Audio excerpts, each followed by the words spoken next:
So, here's the deal. Wall Street started the week in the green, but all eyes are already on Washington. Hey everyone, it's Tuesday morning, September 30th, and welcome back to Capital Markets Quickie. I'm your host, Endrit Sella, here to break down yesterday's market action in just 2 minutes. Quick note before we dive in. Today's episode is brought to you by AMF Capital Asset Management Frankfurt. Learn more about our funds and strategies at amf-capital.de. All right, let's get started. On Monday, U.S. stocks managed small gains. The Standard & Poor's 500 climbed about 0.3%, the Nasdaq rose 0.5%, and the Dow added almost 0.2%. Not huge moves, but enough to build on last week's rebound.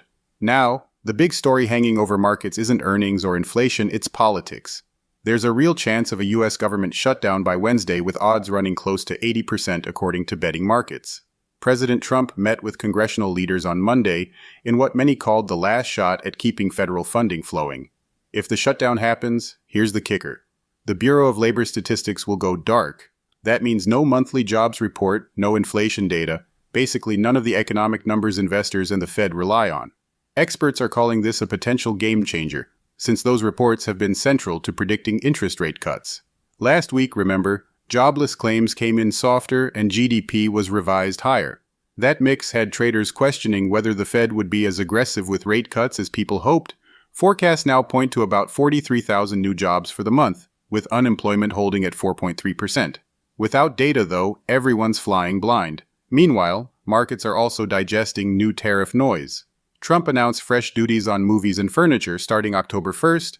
Add that to existing tariffs, and it's another source of uncertainty. But here's the interesting part. Despite all that, stocks are still on track to finish September and the entire third quarter with gains. The Standard & Poor's 500 is up 2.8% so far, the Dow 1.5%, and the Nasdaq nearly 2.9%.